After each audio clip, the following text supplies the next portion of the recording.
رب کا ہے فرمان، اس پہ جا قربان، پیغام قرآن، پیغام قرآن۔ الحمد للہ رب العالمین والصلاة والسلام علی خاتم النبیین، اما بعد فاعوذ باللہ من الشیطان الرجیم، بسم اللہ الرحمن الرحیم۔ الصلاة والسلام علیک یا رسول اللہ وعلی آلک واصحابک یا حبیب اللہ، الصلاة والسلام علیک یا نبی اللہ وعلی آلک واصحابک یا نور اللہ۔ ایف جین چینل کے ناظرین، الحمدللہ پروگرام پیغام قرآن لیے حاضر ہیں، اور ایک تسلسل کے ساتھ آپ ماشاء اللہ پروگرام کو ملاحظہ فرما رہے ہیں۔ اب تک کئی ٹاپکس ہم نے کور کیے ہیں، قرآن کے کئی پیغامات آپ تک پہنچانے کی سعادت حاصل کر چکے ہیں۔ یقیناً آپ بہت کچھ سیکھ بھی رہے ہوں گے اور سننے کے ساتھ ساتھ عمل کی کوشش بھی کرنے لگے ہوں، اللہ کرے۔ تو آج بھی ایک بڑا پیارا پیغام قرآن لیے حاضر ہیں۔ اس سے پہلے کہ ہم پیغام قرآن سنیں، آئیے اچھی نیت بھی کرتے ہیں، درود پاک کی فضیلت بھی سنتے ہیں۔ پیارے آقا صلی اللہ علیہ وسلم کا فرمان ہے، انما الاعمال بالنیات، اعمال کا دار و مدار نیتوں پر ہے۔ آئیے ہم نیت کرتے ہیں کہ اللہ پاک کی رضا حاصل کرنے، ثواب کمانے کے لیے انشاءاللہ اس ایپیسوڈ کو مکمل توجہ کے ساتھ سنیں گے، دیکھیں گے، سیکھیں گے، اور انشاءاللہ الکریم جو کچھ سنیں گے اس پر عمل کی کوشش بھی کریں گے انشاءاللہ۔ پیارے پیارے آقا صلی اللہ علیہ وآلہ وسلم کا فرمان عالی شان ہے، جو شخص مجھ پر ایک بار درود پڑھے اللہ تعالیٰ اس پر 10 رحمتیں نازل فرماتا ہے۔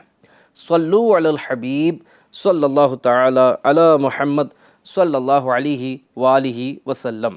ناظرین اکرام، آج کا جو پیغام قرآن ہے یہ پارہ 4 کی پہلی آیت ہے، اور اس میں ہمارے لیے بہت پیارے پیارے نکات ہیں، پیغامات ہیں، اور اس کے بعد ہمارے پیارے پیارے صحابہ اکرام عالم و رضوان کا انداز مبارک کیا ہوا جب یہ آیت مبارکہ نازل ہوئی، تو صحابہ اکرام عالم و رضوان نے کیا انداز اپنایا وہ بھی ہم انشاءاللہ سنیں گے۔ آئیے پہلے پیغام قرآن سنتے بھی ہیں، اس آیت مبارکہ کی زیارت بھی کرتے ہیں۔ لن تنالوا البر حتى تنفقوا مما تحبون وما تنفقوا من شيء فإن الله به عليم۔ سبحان اللہ، سبحان اللہ۔ ناظرین اکرام، کتنا پیارا پیغام قرآن ہے۔ اللہ پاک ہمیں بھی عمل کی سعادت عطا فرمائے کہ اللہ تبارک و تعالیٰ نے ارشاد فرمایا، تم ہرگز بھلائی کو نہیں پا سکو گے جب تک راہ خدا میں اپنی پیاری چیز خرچ نہ کرو، اور تم جو کچھ خرچ کرتے ہو اللہ اسے جانتا ہے۔ سبحان اللہ۔ اسی تفسیر میں لکھا ہے ناظرین کہ لن تنالوا البر حتی تنفقوا، تم ہرگز بھلائی کو نہیں پا سکو گے جب تک راہ خدا میں خرچ نہ کرو۔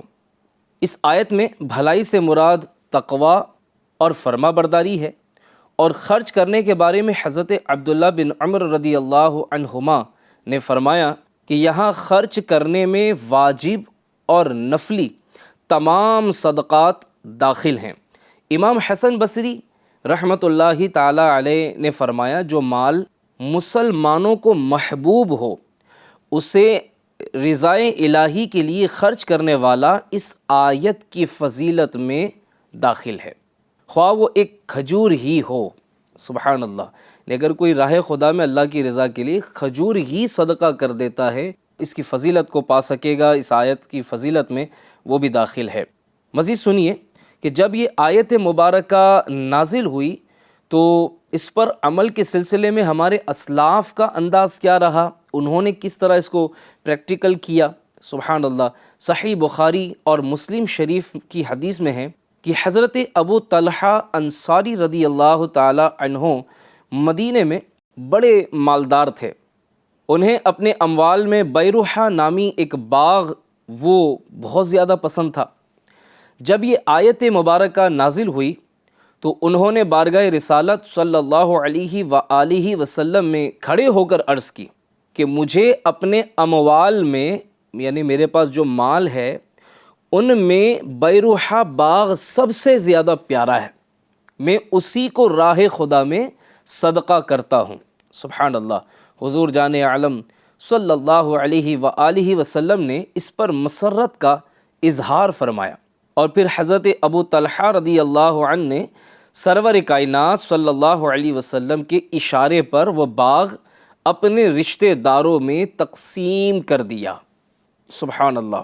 حضرت عمر فاروق رضی اللہ تعالی عنہ نے حضرت ابو موسیٰ اشعری رضی اللہ عنہ کو لکھا کہ میرے لیے ایک باندی خرید کر بھیج دو۔ جب وہ آئی تو آپ رضی اللہ تعالی عنہ کو بہت پسند آئی، لیکن پھر آپ رضی اللہ عنہ نے یہ آیت پڑھ کر، جو آیت ابھی ہم نے آپ کو سنائی، حضرت فاروق اعظم رضی اللہ تعالی عنہ نے یہ آیت پڑھ کر اللہ کے لیے اس کو آزاد کر دیا۔ سبحان اللہ۔ مزید سنیے ناظرین، حضرت عبداللہ فرماتے ہیں کہ میں نے اس آیت کی تلاوت کی تو میں نے اللہ تعالیٰ کی عطا کی ہوئی نعمتوں میں غور کیا۔ سبحان اللہ۔ یعنی یہ بزرگان دین ہمارے، ان کا انداز مبارک، ہمارے اسلاف کا انداز، یہ قرآن و حدیث میں کتنی گہرائی کے ساتھ سوچا کرتے تھے اور اس پر عمل کے معاملے میں بھی غور و تفکر کیا کرتے تھے۔ کہتے ہیں کہ جب یہ آیت مبارکہ کی تلاوت کی تو میں نے اللہ تعالیٰ کی نعمتوں کے بارے میں غور کیا کہ کون سی نعمت مجھے سب سے زیادہ پیاری ہے۔ جب غور کیا تو میں نے اپنی باندی کو اپنے نزدیک سب سے زیادہ پیارا پایا۔ اس پر میں نے کہا کہ یہ اللہ تعالیٰ کی رضا کے لیے آزاد ہے، اور اگر یہ بات نہ ہوتی کہ جس چیز کو میں نے اللہ تعالیٰ کے لیے کر دیا اس کی طرف نہ لوٹوں گا تو میں اس باندی سے نکاح کر لیتا۔ اتنی آپ کو وہ پسند تھی، لیکن وہی والی بات ہے کہ جو خود کو پسند ہے وہ اللہ کی راہ میں دینا ہے، اللہ کی رضا کے لیے اسے پیش کرنا ہے۔ سبحان اللہ۔ حضرت عمرو بن دینار رضی اللہ عنہ فرماتے ہیں جب یہ آیت کریمہ نازل ہوئی تو حضرت زید بن حارثہ رضی اللہ عنہ اپنے پسندیدہ گھوڑے کو لے کر بارگاہ مصطفیٰ صلی اللہ علیہ وسلم میں حاضر ہوئے اور عرض کی، یا رسول اللہ صلی اللہ علیہ وسلم، آپ اس گھوڑے کو صدقہ فرما دیں۔ تاجدار مدینہ صلی اللہ علیہ وآلہ وسلم نے وہ گھوڑا ان کے بیٹے حضرت اسامہ رضی اللہ تعالی عنہ کو عطا فرما دیا۔ تو حضرت زید رضی اللہ عنہ نے عرض کی کہ میں نے اس گھوڑے کو محض اللہ تعالیٰ کی راہ میں صدقہ کرنے کا ارادہ کیا ہے۔ نبی اکرم نور مجسم صلی اللہ علیہ وسلم نے ارشاد فرمایا، بے شک تیرا صدقہ قبول کر لیا گیا ہے۔ سبحان اللہ۔ حضرت سیدنا عمر بن عبدالعزیز، جن کو ثانی فاروق اعظم بھی کہا جاتا ہے، اور آپ کا دور بھی بڑا مبارک دور تھا اور بڑا انقلابی دور تھا آپ کا، حضرت سیدنا عمر بن عبدالعزیز رضی اللہ تعالی عنہ کے بارے میں آتا ہے کہ آپ شکر کی بوریاں صدقہ کیا کرتے تھے۔ شکر کی بوریاں اللہ کی راہ میں صدقہ کرتے تھے، تقسیم کرتے تھے، خیرات کرتے تھے۔ تو کسی نے عرض کی کہ حضور آپ اس کی رقم کیوں نہیں دے دیتے؟ بہتر ہوگا کہ آپ شکر کی بوریاں دینے کے بجائے لوگوں کو کیش دے دیا کریں، نقد دے دیا کریں۔ تو حضرت سیدنا عمر بن عبدالعزیز رضی اللہ تعالی عنہ نے ارشاد فرمایا کہ مجھے شکر محبوب و مرغوب ہے، یعنی میں شکر کو پسند کرتا ہوں، تو میں یہ چاہتا ہوں کہ جو مجھے پسند ہے میں وہی اپنی پسندیدہ چیز اللہ کی راہ میں صدقہ کیا کروں۔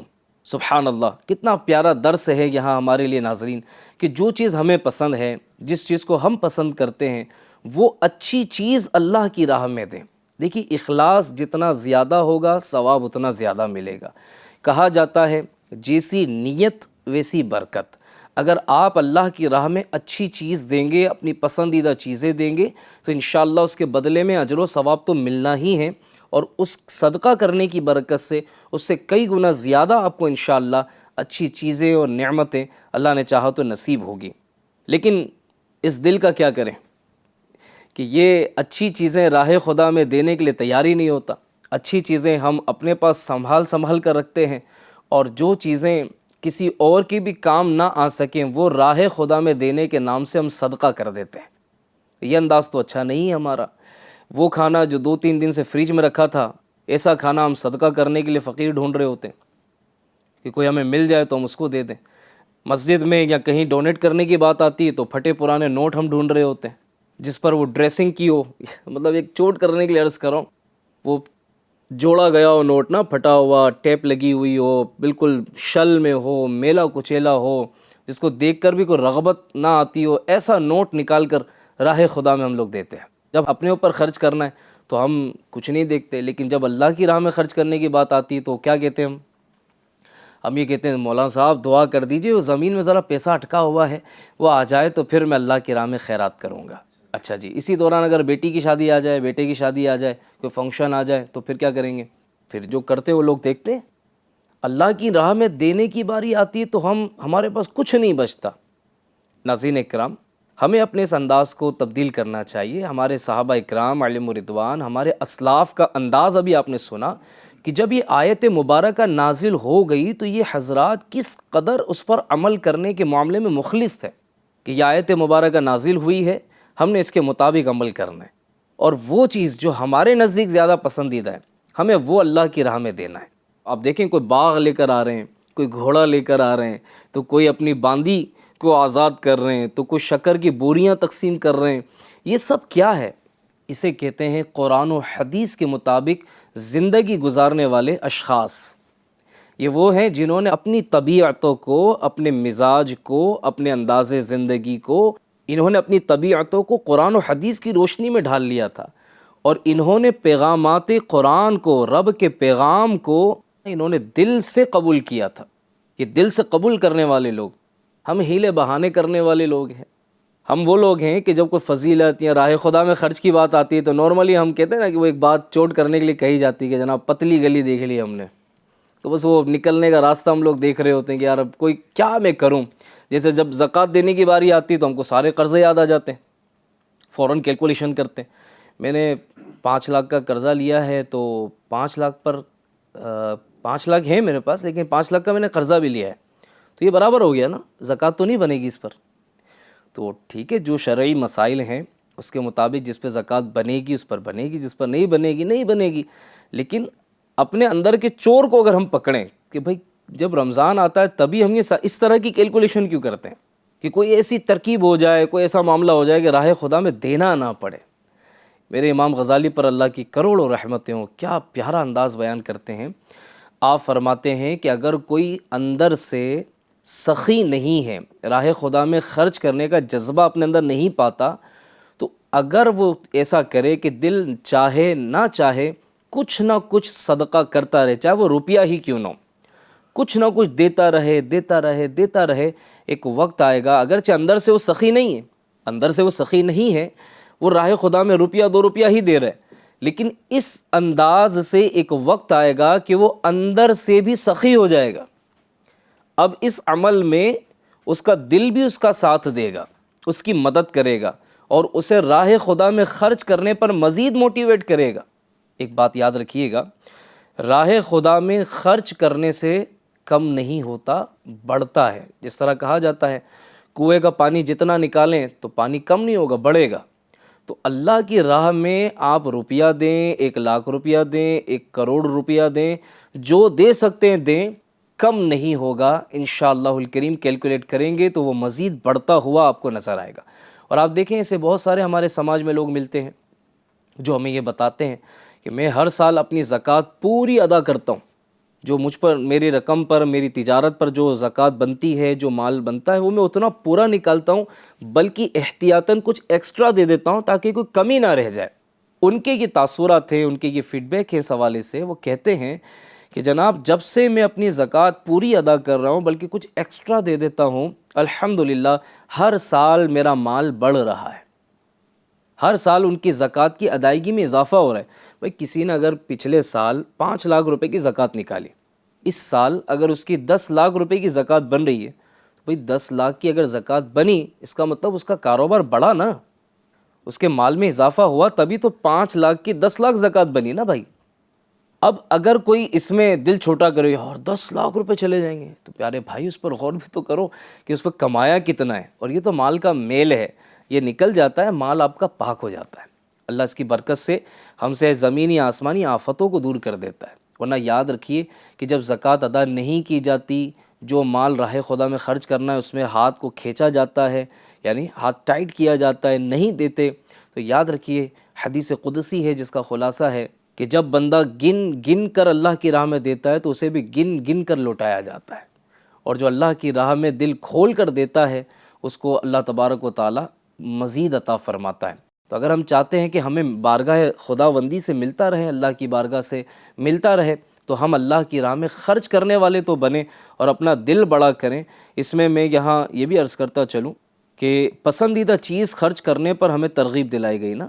اب پسندیدہ چیز آج کے وقت میں اگر میں کہوں تو مجھے بتائیں کہ آج کے وقت میں ہمارے لیے سب سے پسندیدہ چیز کیا ہے؟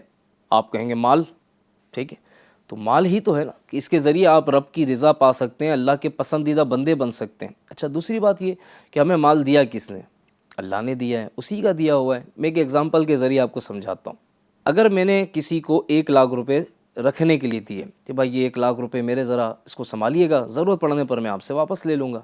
اب کچھ دنوں کے بعد میں اس کے پاس جاؤں اور کہوں کہ بھائی وہ میری رقم مجھے ذرا واپس دیجیے گا، آپ مجھے بتائیں کیا جس کے پاس میں نے رقم رکھی تھی وہ منع کرے گا؟ آپ کہیں گے کیوں منع کریں گے بھائی، 1,00,000 روپے تو آپ ہی کے تھے۔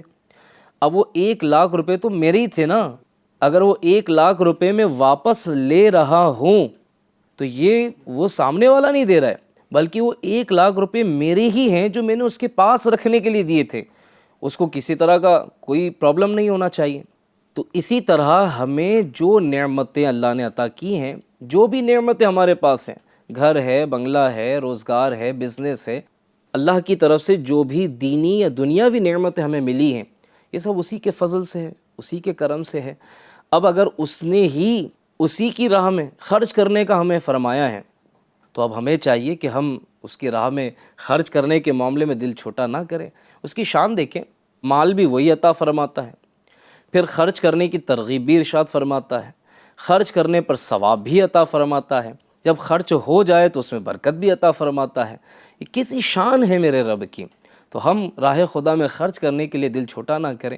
ہم اس آقا صلی اللہ علیہ وسلم کے غلام ہیں کہ جنہوں نے ایسی سخاوت فرمائی ہے، ایسا عطا فرمایا ہے کہ بڑی پیاری بات کسی نے کہی، کہتے ہیں کہ حاتم طائی کے دروازے سے، اس کے بڑے دروازے تھے نا، بہت سارے دروازے تھے اس کے محل کے، سائل جس دروازے سے آتا اسے عطا کیا جاتا، وہ گھوم کر اگلے دروازے پر آتا تو وہاں بھی دیا جاتا، یہاں تک کہ وہ جس دروازے سے آتا اسے ہر دروازے پر دیا جاتا تھا۔ تو کسی نے یہ بات کہی تو میرے آقا صلی اللہ علیہ وسلم کی سخاوت پر بات کی گئی کہ حاتم طائی کے ہر دروازے پر جب کوئی آتا تھا تو وہ خالی نہیں لوٹاتا تھا، اگر وہ ایک ہی سائل 10 دروازے سے آتا 10 پر دیا جاتا تھا۔ تو عاشقوں نے بڑی پیاری بات بیان کی، کہتے ہیں کہ حضور جان عالم صلی اللہ علیہ وسلم کی بارگاہ میں جب کوئی سائل آتا تو اسے اتنا نواز دیا جاتا، اسے اتنا عطا فرما دیا جاتا کہ اسے دوبارہ مانگنے کی ضرورت ہی نہ پڑتی تھی۔ یہاں حاتم طائی کے دروازے پر آ کر اگر کوئی سائل مانگتا تو پہلے دروازے سے اس کی ضرورت پوری نہیں ہوئی، تبھی تو دوسرے دروازے پر آنا پڑا، پھر تیسرے پر آنا پڑا۔ میرے آقا کی بارگاہ وہ مبارک بارگاہ ہے کہ یہاں کوئی ہاتھ پھیلائے، کوئی سائل سوال کرے، میرے آقا اسے ایسا غنی فرما دیتے، ایسا نواز دیتے کہ زندگی بھر پھر کسی کے آگے ہاتھ پھیلانا نہ پڑتا۔ میرے آقا نوازتے تو ایسا نواز دیتے کہ وہ دوسروں کو نوازنے والا بن جاتا۔ سبحان اللہ۔ میرے آقا کی عطائیں میں آپ کو بیان کرتا ہوں۔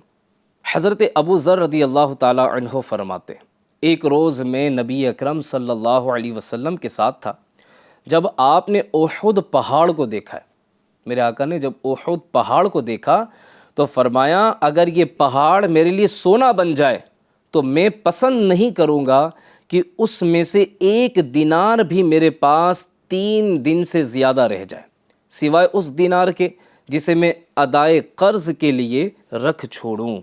سبحان اللہ، کیا انداز ہے میرے آقا کا، واہ کیا جود و کرم ہے شہ بطحا تیرا، نہیں سنتا ہی نہیں مانگنے والا تیرا۔ سبحان اللہ۔ اور پھر وہ ہے نا، میرے اعلیٰ حضرت لکھتے میں تو مالک ہی کہوں گا، ہے میں تو مالک ہی کہوں گا کہ ہو مالک کے حبیب، یعنی محبوب و محب میں نہیں میرا تیرا۔ سبحان اللہ۔ شہنشاہ نبوت، مخزن جود و سخاوت، صلی اللہ علیہ وسلم کی شان سخاوت بیان کرتے ہوئے عبداللہ بن عباس رضی اللہ تعالی عنہما فرماتے، رسول اللہ صلی اللہ تعالی علیہ وسلم لوگوں میں سب سے بڑھ کر سخی ہیں، صلی اللہ علیہ وآلہ وسلم سے جبریل امین علیہ السلام رمضان المبارک کی ہر رات میں حاضر ہوتے اور رسول اکرم صلی اللہ علیہ وسلم ان کے ساتھ قرآن عظیم کا دور فرماتے۔ بس رسول اللہ صلی اللہ علیہ وسلم تیز چلنے والی ہوا سے بھی زیادہ خیر کے معاملے میں سخاوت فرماتے ہیں۔ سبحان اللہ۔ جابر بن عبداللہ رضی اللہ تعالی عنہما فرماتے ہیں کہ حضور صلی اللہ علیہ وسلم نے کبھی کسی سائل کو جواب میں لا یعنی نہیں کا لفظ نہیں فرمایا۔ ایک بار آپ صلی اللہ علیہ وسلم کے دربار گوہر بار میں 70,000 درہم لائے گئے تو آپ صلی اللہ علیہ وسلم نے وہ درہم ایک چٹائی پر رکھے اور پاس کھڑے ہو کر تقسیم فرمانے لگے۔ کسی سائل کو خالی نہیں لوٹایا حتیٰ کہ اس سے فارغ ہو گئے۔ بعض اوقات ایسا بھی ہوتا تھا کہ نبی کریم صلی اللہ علیہ وسلم کسی سے کوئی چیز خریدتے، ایک تو یہ کہ جو ہے وہ عطا کیا، میرے آقا کا ایک اور بڑا پیارا انداز میں بیان کروں کہ کسی سے کوئی چیز خریدتے، قیمت ادا کرنے کے بعد وہ چیز اسی کو یا کسی دوسرے کو عطا فرما دیتے۔ ایک بار جابر بن عبداللہ رضی اللہ عنہما سے آپ علیہ الصلوۃ والسلام نے ایک اونٹ خریدا، پھر وہی اونٹ ان کو بطور عطیہ عنایت فرما دیا۔ اسی طرح امیر المومنین فاروق اعظم رضی اللہ تعالی عنہ سے ایک اونٹ کا بچہ خریدا، پھر وہی حضرت عبداللہ بن عمر رضی اللہ تعالی عنہما کو عطا فرما دیا۔ واہ کیا جود و کرم ہے شہ بطحا تیرا، نہیں سنتا ہی نہیں مانگنے والا تیرا۔ سبحان اللہ۔ تو ہم ایسے کریم آقا کے غلام ہیں، ہمیں بھی چاہیے کہ پیارے آقا علیہ الصلوۃ والسلام کے اس انداز پاک کو ہم بھی کاپی کریں، ہم بھی عمل میں لائیں، ہم بھی راہ خدا میں خرچ کریں، ہم بھی سخاوت کی طرف جائیں، ہم بھی سخی بنیں۔ سخی کہلانے کے لیے نہیں کہ اخبار میں جناب میری تصویر آ جائے، لوگوں میں جناب میرا چرچا ہو جائے کہ میں اتنا کھانا کھلاتا ہوں، میں اتنے لوگوں کو افطار کرواتا ہوں۔ مقابلہ ہو رہا ہے جناب، اس نے اتنی بڑی افطار پارٹی کی ہے تو میں سے بڑی کروں گا۔ مقابلہ کرنا ہے نیکی میں ضرور کریں، لیکن اچھی نیت کے ساتھ۔ راہ خدا میں خرچ کرنا ہے ضرور کریں، دل کھول کر کریں، جتنا کر سکتے ہیں ضرور کریں، لیکن اچھی نیت کے ساتھ۔ اس میں ملاوٹ نہ ہو، اس میں ریاکاری نہ ہو، اس میں تعریف و شہرت کی چاہت نہ ہو۔ عجیب و غریب معاملات ہیں، لوگ کسی کو خیرات کرتے ہیں، کسی کو راشن دیتے ہیں، لیکن لوگوں میں چرچا بھی کر دیتے ہیں، ذلیل بھی کرتے ہیں، رسوا بھی کرتے ہیں، پھر دھکے کھلوا کر، چپل ہی گھسوا کر لوگوں کو ذلیل کر کے بعض مرتبہ زکوٰۃ ادا کرتے ہیں، خیرات ادا کرتے ہیں۔ اس طرح کا انداز نہیں ہونا چاہیے، بلکہ ثواب کی نیت ہو، بلکہ یہ ذہن ہمارا بن جائے کہ اگر کوئی مستحق مجھ سے زکوٰۃ وصول کر رہا ہے نا، آپ پر احسان کر رہا ہے، جو کام آپ نے کرنا تھا، مستحقین کو تلاش آپ نے کرنا تھا، لیکن اگر کوئی مستحق آپ تک خود چل کر آ رہا ہے تو اب آپ کو تو دل کی گہرائیوں سے ادا کرنا چاہیے اور شکریہ بھی ادا کرنا چاہیے۔ اللہ پاک توفیق عطا کرے۔ اور یہ پیارے آقا صلی اللہ علیہ وسلم کی سنت مبارکہ بھی ہے سخاوت کرنا، ہمیں چاہیے کہ سنت پاک کو بھی ہم ادا کریں، ہم بھی اللہ توفیق دے کہ راہ خدا میں خرچ کرنے والے بنیں۔ بعض مرتبہ یہ بات بھی ذہن میں آتی ہے، ہم دینا چاہتے ہیں، اتنی محنت سے کمایا ہے، ہم چاہتے ہیں کہ لاکھوں روپے خرچ کریں دین کی راہ میں، ہم بھی چاہتے ہیں مدرسہ بنائیں، ہم بھی چاہتے ہیں مسجد بنائیں، ہم بھی چاہتے ہیں امام صاحبان کی خیرخواہی کریں، ہم بھی چاہتے ہیں کہ دینی اور فلاحی کاموں میں ہماری محنت اور مشقت کی رقم جو ہے وہ صرف ہو تاکہ ہمیں ثواب بھی ملے، امت کو بھی فائدہ ہو، ہمارے لیے صدقہ جاریہ ہو۔ لیکن کیا کریں، ہمیں کوئی راستہ نظر ہی نہیں آتا، ہمارا کسی پہ دل جمتا ہی نہیں ہے، ہم کس کو دیں، کدھر جائیں؟ تو ناظرین اکرام، الحمدللہ میں آپ کو مشورہ دینا چاہوں گا کہ دعوت اسلامی انڈیا یہ وہ عظیم مدنی تحریک ہے جو غیر سیاسی تحریک ہے، پرامن تحریک ہے، جس نے الحمدللہ اب تک لاکھوں لاکھ نوجوانوں کی زندگی میں مدنی انقلاب برپا کر دیا۔ جی ہاں، اسی دینی تحریک دعوت اسلامی انڈیا کی زیر سایہ دعوت اسلامی کے الحمدللہ 50 سے زیادہ ڈپارٹمنٹس چل رہے ہیں، 50 سے زیادہ شعبہ جات ہیں، جن میں دینی کام، فلاحی کام بھی، روحانی کام بھی الحمدللہ ہو رہے ہیں۔ اللہ کی رحمت سے میں اگر آپ کو بتاؤں کہ ہمارے 3 بڑے بڑے ڈپارٹمنٹس، عالم بنانے والا ڈپارٹمنٹ جامعۃ المدینہ، حافظ بنانے والا ڈپارٹمنٹ مدرسۃ المدینہ، پھر اسی کے ساتھ ساتھ بڑی عمر والوں کو مدرسہ پڑھانے، قرآن پاک کی مفت تعلیم دینے والا مدرسۃ المدینہ بالغان، اس کی بات کریں، یہ تینوں کی اگر بات کریں تو ہزاروں ہزار ہمارے پاس اسٹوڈنٹس ہیں جن کو فی سبیل اللہ بغیر ان سے فیس لیے ہم الحمدللہ انہیں دینی تعلیم پرووائڈ کر رہے ہیں۔ اس کے علاوہ دعوت اسلامی کے الحمدللہ مدنی قافلے سفر ہوتے ہیں، مختلف کورسز ہوتے ہیں، 63 دن کے ہم لوگ کورس کراتے ہیں، 7 دن کے کورس کراتے ہیں۔ اس کے علاوہ ہمارا غریب نواز آن لائن اکیڈمی چل رہا ہے، 30 سے زیادہ ہم گھر بیٹھے آن لائن کورسز کراتے ہیں۔ پھر جناب اس میں ہم الحمدللہ ویلفیئر ڈپارٹمنٹ ہمارا غریب نواز ریلیف فاؤنڈیشن کے نام سے چل رہا ہے۔ ابھی غریب نواز کلینک بھی ہم نے الحمدللہ شروع کیا ہے، جہاں سے کم رقم پر ہم علاج کریں گے، بعض کا فری میں بھی کریں گے۔ اور یہ وہ ڈپارٹمنٹ ہے غریب نواز ریلیف فاؤنڈیشن دعوت اسلامی کا، جو کبھی بھی آزمائش آتی ہے ہمارے وطن عزیز پر، مثال کے طور پر کوئی ڈیزاسٹر ہوا ہے، کوئی زمینی آسمانی آفت آ گئی ہے۔ پچھلے دنوں آپ دیکھیں اڑیسہ کے ٹرین ایکسیڈنٹ میں، حادثے میں کتنی اموات ہو گئیں، کتنا بڑا نقصان ہو گیا، وہاں بھی آپ کی دعوت اسلامی انڈیا الحمدللہ پہنچی، اور اس ڈپارٹمنٹ کے افراد نے وہاں پہنچ کر جو ہم سے کام ہو سکتے تھے ہم نے کرنے کی کوشش کی، کھانا پیش کیا گیا اور بھی کئی چیزیں الحمدللہ کی گئیں۔ تو پورا سال ہی غریب نواز ریلیف فاؤنڈیشن کے ذریعے سے دعوت اسلامی امت کی خیرخواہی بھی کر رہی ہے۔ آپ کو جان کے خوشی ہوگی، رمضان میں وطن عزیز ہندوستان میں ہزاروں کی تعداد میں راشن کٹس الحمدللہ تیار کیے گئے۔ وہ سادات اکرام، وہ سید صاحبان جن کا ویسے تو انہی کے صدقے میں سب کچھ مل رہا ہے، ٹھیک ہے، ان کے نانا کے صدقے میں سب مل رہا ہے، لیکن وہ سادات اکرام جو فائنینشلی طور پہ اتنے سٹرونگ نہیں ہیں، اور وہ حضرات جو وائٹ کالر ہیں، یعنی وہ اپنی ضرورتیں لوگوں کو نہیں بتاتے، وہ خوددار ہیں اور وہ چھپے رہتے ہیں، لیکن مالی طور پر بڑے کمزور ہیں۔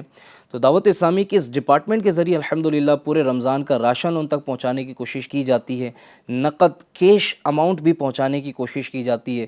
تو آپ کی دعوت اسلامی الحمدللہ لاکھوں نہیں کروڑوں روپے کے اخراجات پورے سال میں کر رہی ہے۔ آپ کے فائنینشلی سپورٹ کی بھی ضرورت ہے۔ آپ کی رقم کا یہ بہترین مصرف ہے کہ آپ دعوت اسلامی انڈیا کا ہر اعتبار سے سپورٹ کریں، مالی طور پر ہمیں مضبوط کریں۔ ہم نے وہ ادارے اب تک قائم کیے جس کی امت کو ضرورت تھی، اب تک ہم الحمدللہ بہت کچھ امت کو دے چکے ہیں اللہ کی رحمت سے، آپ کے تعاون اور آپ کے سپورٹ سے، اور آئندہ بھی ہم بہت کچھ دینا چاہتے ہیں امت کی خیرخواہی کے لیے، نیکی کی دعوت کو عام کرنے کے لیے۔ رکاوٹ آپ سمجھ سکتے ہیں کہ مال ہوتی ہے، پیسوں کی وجہ سے جو ہے بہت سی چیزیں رک جاتی ہیں۔ میں امید کرتا ہوں کہ آج کے اس پروگرام کو دیکھ کر ہم ضرور دعوت اسلامی کا فائنینشلی سپورٹ کریں گے۔ آپ کو نیچے اکاؤنٹ نمبر نظر آ رہا ہوگا، آپ اس میں اپنی رقم آن لائن بھی ٹرانسفر کر سکتے ہیں۔